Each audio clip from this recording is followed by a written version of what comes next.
Olá, já está no ar o Estação Cultura desta segunda-feira, 5 de maio. O programa de hoje eu converso com o escritor Samir Machado de Machado sobre o livro Homens Elegantes. Tem ainda um bate-papo com o maestro Telmo Jaconi sobre as atividades que os alunos da Orquestra Jovem do Rio Grande do Sul estão tendo com o maestro Cláudio Cruz. Você também vai conferir reportagens sobre as exposições Corpo Humano, Bienal e Memória Vintage. E para quem curte filmes, tem dica da mostra Lembranças da Terra Lar.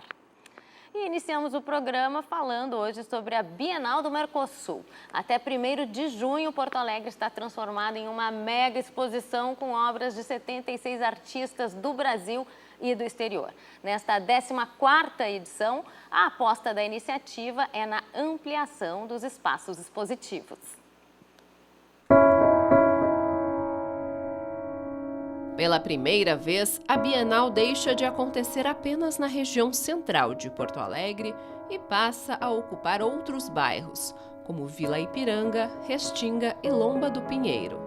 Cartão postal da cidade, a usina do gasômetro teve seu reencontro com o público após mais de 7 anos fechada.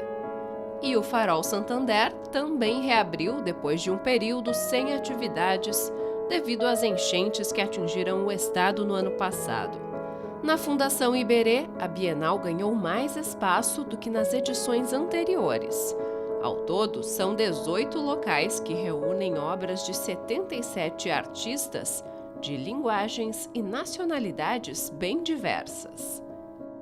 É claro que a nossa Bienal, se olhar a lista de artistas, os 77 nomes, eles têm uma maioria latino-americana, mas eu não queria fazer de nenhuma forma uma Bienal apenas latino-americana, né? Porque eu acho que, a mim, enquanto curador, mas que aqui nos Estados Unidos eu tenho uma posição dedicada à América Latina, mas a mim, enquanto curador, não me interessa ter essa prisão, entre largas aspas, assim, geográfica. Eu quero trabalhar com artistas do mundo inteiro.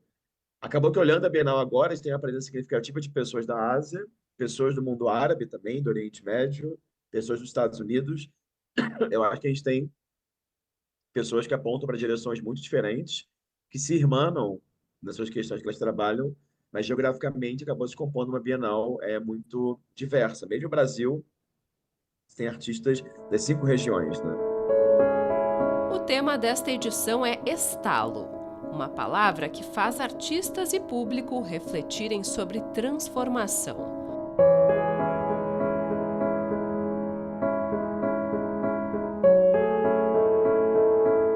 O conceito começou a ser pensado no período pós-pandemia, quando o mundo inteiro passava por diversas mudanças, e se tornou ainda mais significativo com a reconstrução de Porto Alegre após as enchentes. E a gente queria fazer uma Bienal que, de alguma forma, fosse ampla quanto às vozes nela presentes, né? Para a gente pensar muitas ideias de transformação.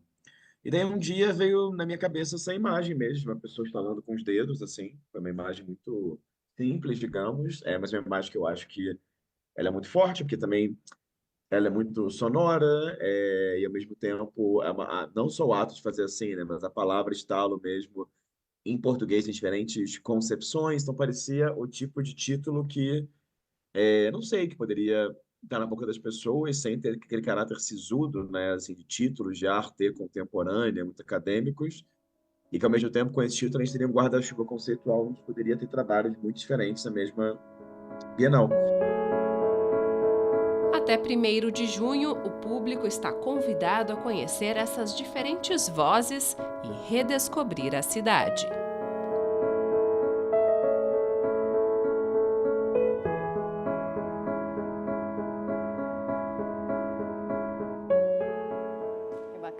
Ótima oportunidade.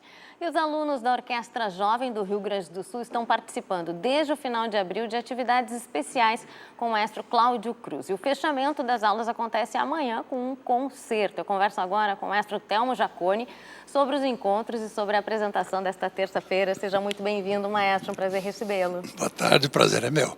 Contar um pouquinho sobre a trajetória, né, da Orquestra Jovem, antes de falar especificamente, né, do dia de amanhã, que acredito estejam todos muito, né, ansiosos e imbuídos, né, do trabalho para o encerramento desse momento. Mas a orquestra tem uma trajetória já, né, de muitos anos, né? 15 anos já trabalhando Sim, com jovens, a orquestra inserindo, né, no ambiente Sim. da música. A Orquestra Jovem conseguiu se consolidar, né, nesse trabalho de 15 anos. Um exemplo prático é que nós iniciamos os trabalhos há 15 anos atrás com 30 jovens e hoje tratamos com praticamente 150 jovens.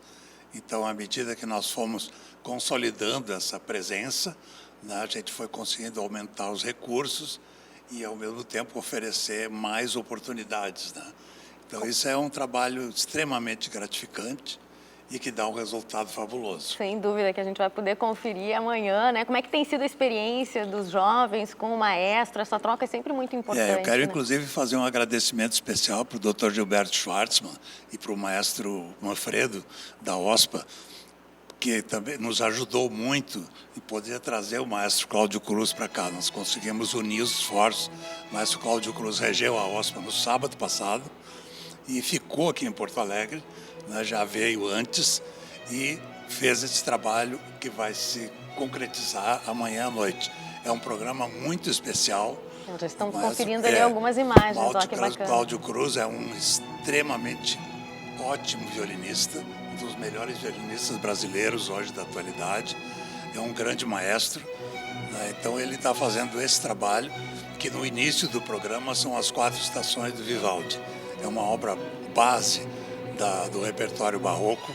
Que eles estão ensaiando ali nesse momento. Eles estão né? ensaiando naquele momento ali. Uma obra muito difícil para o violinista, né? E como a gente gosta de fazer, ele vai realizar esse concerto das 4 estações sem regência. Ele toca e rege, então isso é uma praxe também dessa execução da obra. São 4 estações que mostram, Vivaldi procurou mostrar todos os eventos climáticos através da música. Então ele cria efeitos sonoros, né, sobre a ordem é primavera, verão, outono e inverno. E ele cria climas e sensações muito interessantes que são transmitidas pela música. O senhor falou, né, atualmente são 150 jovens contemplados aí, né, pelo projeto. Tem ideia do perfil? É possível construir um perfil desses jovens instrumentistas, meninos e meninas? O perfil ele foi construído através de um trinômio muito importante, que é talento, oportunidade e meios. O talento é democrático, então a gente pode encontrar o talento em qualquer situação. A oportunidade nós criamos com esse tipo de projeto.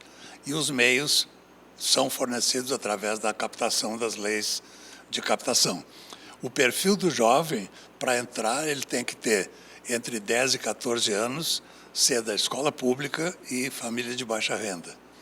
Então, a gente procura reservar justamente essas oportunidades para quem mais precisa. Eles têm menos chance de conhecer os instrumentos da orquestra sinfônica.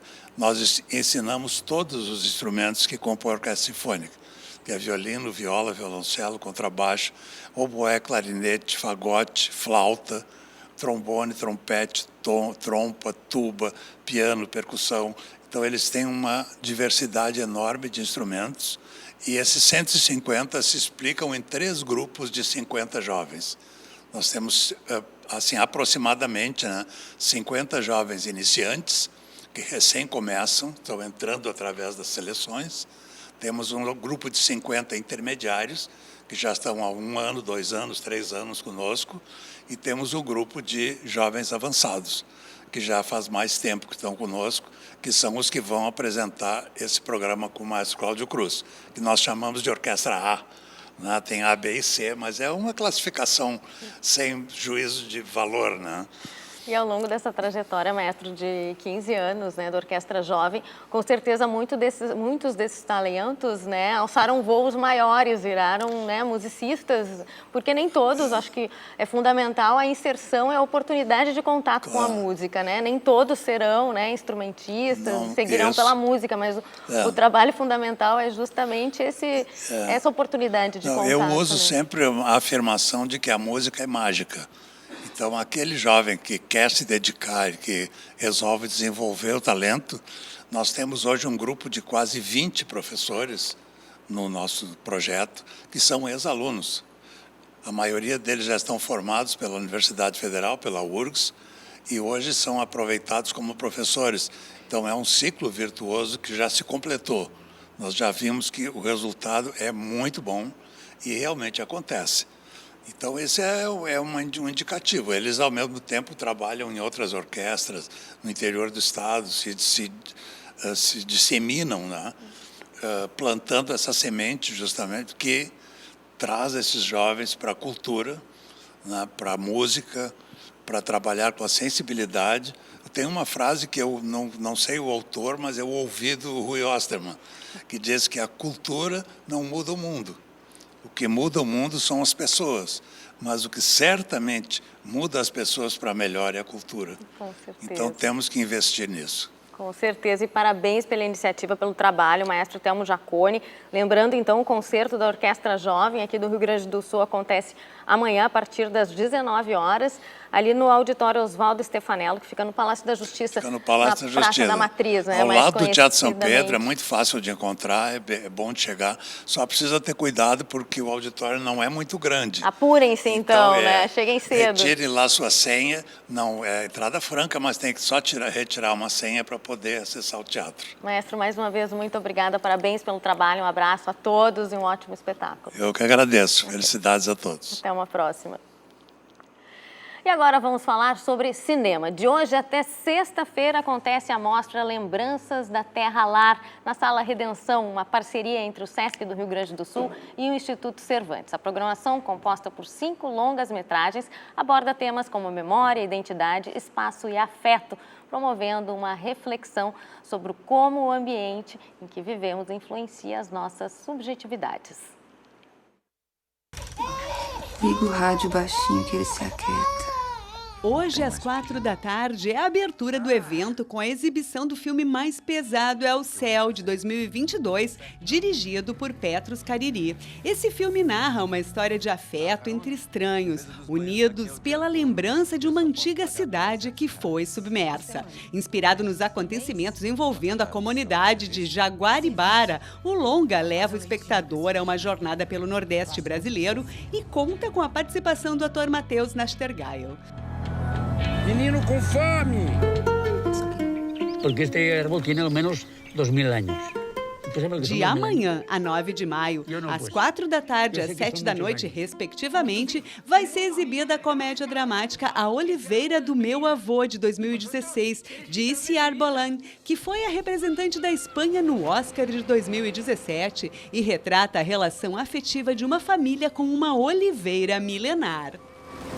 A programação também inclui a coprodução brasileira e colombiana Los Silêncios, de 2018, dirigida por Beatriz Sanger, além de produções espanholas, como 7 Mesas de Bilhar Francês, de 2007, de Gracia Querejeta, e A Viagem de Carol, de 2002, de Imanol Uribe. A entrada é gratuita e aberta ao público geral. A Sala Redenção fica no Campo Centro, com acesso mais próximo pela Rua Engenheiro Luiz Englert, 333. Para mais informações, dá para consultar o site do Departamento de Difusão Cultural ou o perfil no Instagram, @Sala Redenção.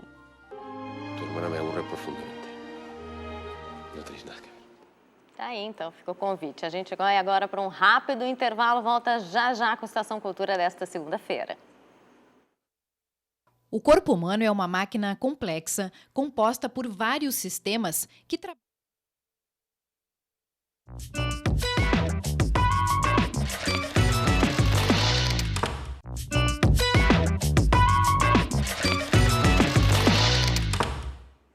Estamos de volta com a Estação Cultura para falar de uma exposição que retorna à capital gaúcha. Após 10 anos, está de volta a Porto Alegre a exposição Human Bodies, Maravilhas do Corpo Humano. Famosa no mundo inteiro, ela apresenta corpos reais preservados, proporcionando uma experiência que combina arte, ciência e educação. A mostra pode ser visitada no Barra Shopping Sul até domingo.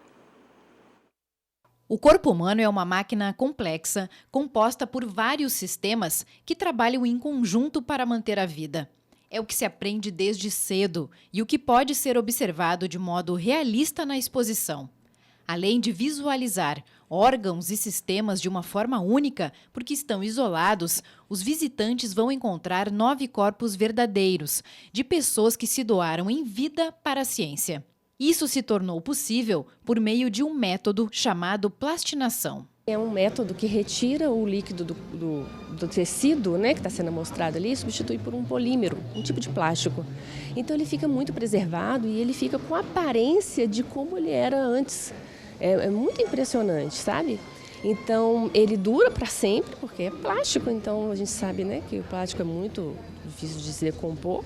E ele traz essa beleza, porque realmente, como eu disse, fica igual estava antes de receber esse processo. Alguns corpos estão em posições esportivas, como um tenista e um acrobata.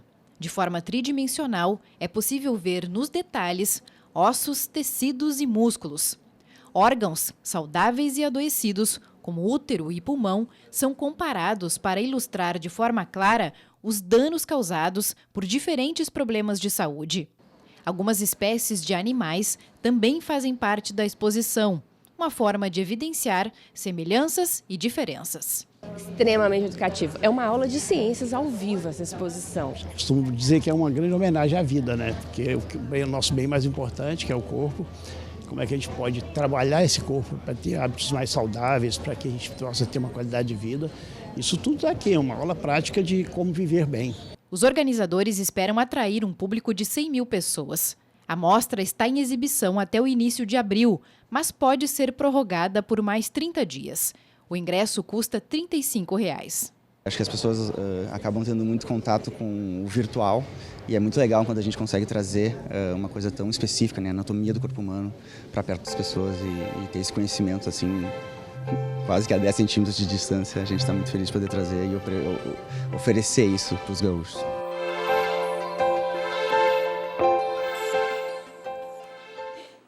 Que bacana, hein? Até domingo para ser conferida. Aproveitem o tempo aí, que já está se encerrando. Homens Elegantes é um romance histórico que leva o leitor para a Inglaterra do século XVIII através do personagem Érico Borges. Pois é, para falar um pouco mais sobre essa obra, eu converso agora com o escritor e roteirista Samir Machado de Machado. Seja muito bem-vindo aqui ao Estação, Samir. Obrigado, Paulo. Obrigado por me receber. Prazer te receber. Conta um pouquinho da história desse romance. A gente está com uma edição agora que foi relançada, né? Ela é revista e atualizada pelo autor. Conta um pouco do percurso, né, de Homens Elegantes. Então, esse romance nasceu muito da minha vontade de escrever um romance histórico de aventura, no melhor estilo Três Mosqueteiros, Conde de Monte Cristo, mas que tivesse um protagonista que fosse gay. O que, na época, era uma coisa bastante nova e pouco vista e tal. E o livro teve a sorte de ser bem recebido pelo público, pela crítica, esgotou uma edição e já estava fora de catálogo há algum tempo. Então, eu trabalhei com a editora Todavia numa nova edição, revista, revisada, corrigida, porque tinha muitos erros históricos e tudo mais. E é um livro que nasceu assim, muito dessa vontade de poder me projetar no personagem de ação, de aventura, e também de uma viagem que eu fiz para Londres há mais de 10 anos atrás, em 2013, em que teve um momento que eu entrei numa livraria de Londres, que era a maior livraria da Europa na época, Waterstones, e vi a seção de literatura LGBT.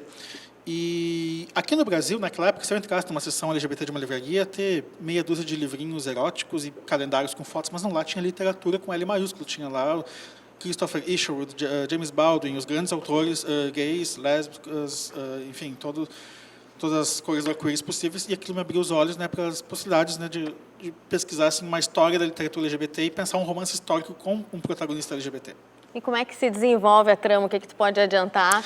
A história é o seguinte, a premissa é que alguém está contrabandeando livros pornográficos para o Brasil na época do Brasil colonial, e Portugal fica escandalizado, né, inimigos da igreja, quem está fazendo isso, e chamam esse soldado, que é um fiscal de alfândega, Érico Borges, e manda ele para a Inglaterra para investigar isso. E nesse choque ele vê o contraste entre aquela realidade do Brasil colônia, que era atrasada, quase medieval, e a Europa do iluminismo, que era bastante moderna e avançada para a época.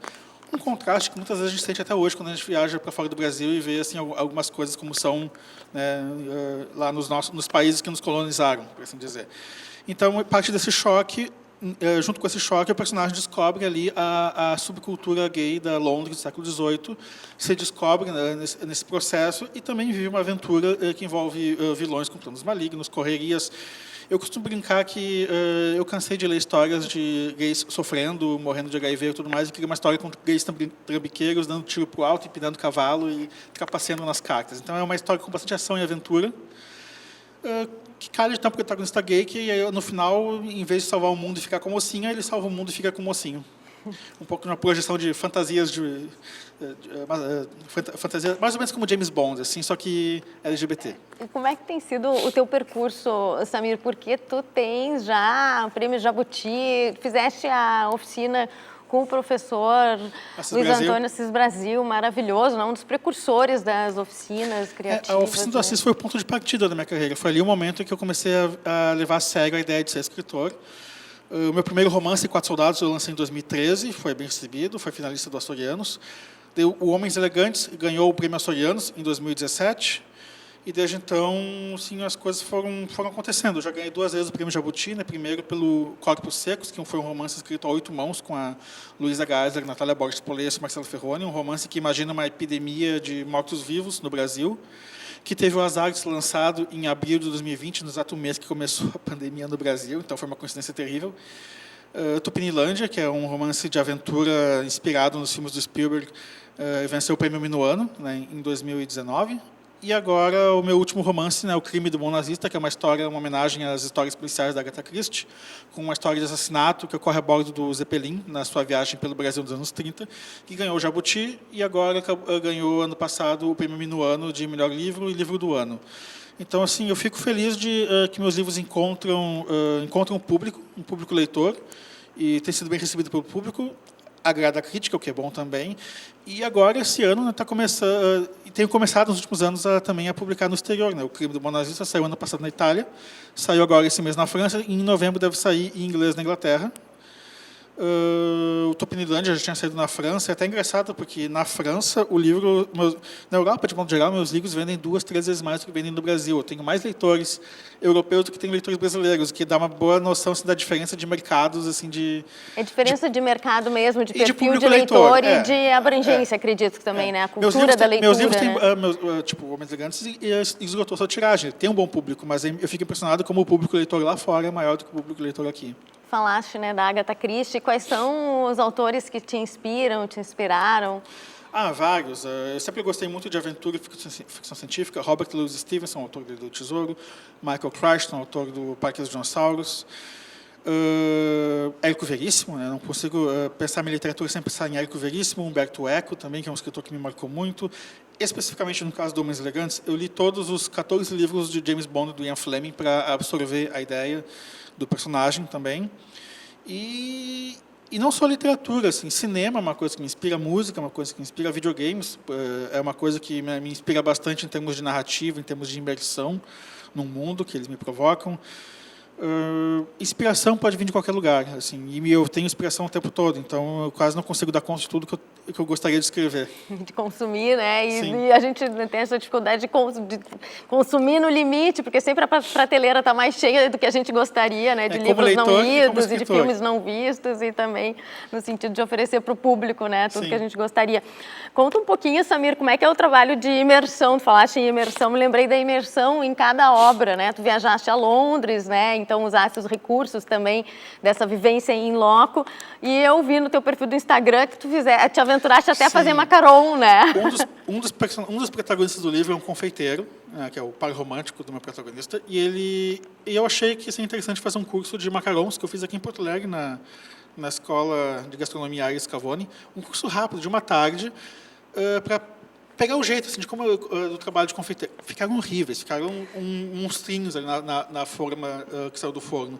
Mas me ajudou a pegar assim, a percepção do quão delicado precisa o trabalho de um confeiteiro para montar ali doces. Tudo que uma confeitaria hoje, né? Tipo, o doce mais simples sempre tem uma certa arquitetura, que eu digo, assim, para equilibrar aquilo ali. E é um trabalho delicado, então me deu uma boa imersão assim, na cabeça do personagem, do tipo de mundo que aquele personagem vive.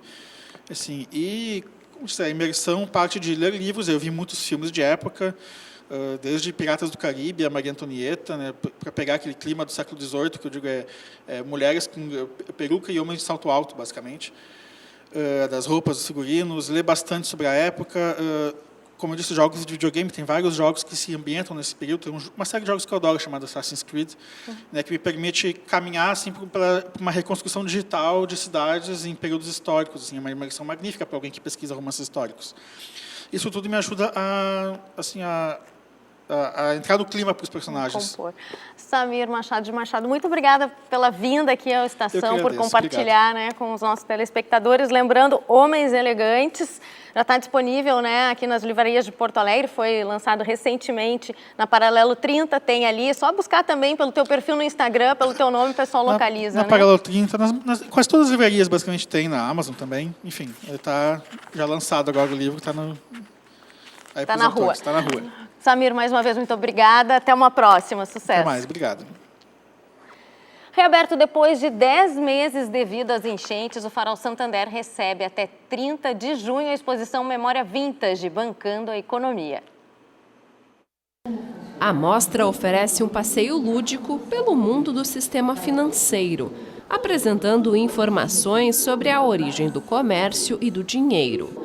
Uma das principais atrações é a simulação de um banco de meados do século XX, com mobiliário original, objetos históricos e com experiência interativa com um funcionário bancário daquela época. A exposição conta com o acervo do Santander, que abriga itens de outros bancos, como lustres, relógios, notas e moedas. Em uma das salas, o público encontra uma projeção em vídeo com as cédulas ao redor do mundo. A visitação é de terça a sábado, das 10 da manhã às 7 da noite e nos domingos, das 11 da manhã às 6 da tarde. A entrada é franca. Tá aí, fica a dica. E o Estação Cultura desta segunda, 5 de maio, vai ficando por aqui. A gente tem um novo encontro ao vivo, amanhã a partir das 2 da tarde aqui na TVE. E a gente encerra o programa de hoje apresentando um clipe do cantor e compositor gaúcho Nerlin, que faz show hoje no Parangolé a partir das 8 horas da noite. Tchau, tchau. Até amanhã. Confere aí. Eu sei que certamente você me esqueceu, que agora mesmo pensa em outro alguém, mas certas coisas não me deixam crer, só por não querer. Quando você ouvir essa canção, nem vai pensar que eu fiz pra você, depois de um sonho que me machucou. Ai, ai, ai, ai, mas não interessa pra onde eu possa ir, a tua imagem teima em me seguir, não há refúgio pro meu coração. Não, não, não, não, não, não, não interessa pra onde eu possa ir, a tua imagem teima em me seguir, não há refúgio pro meu coração. Não, não, não, não, não, não.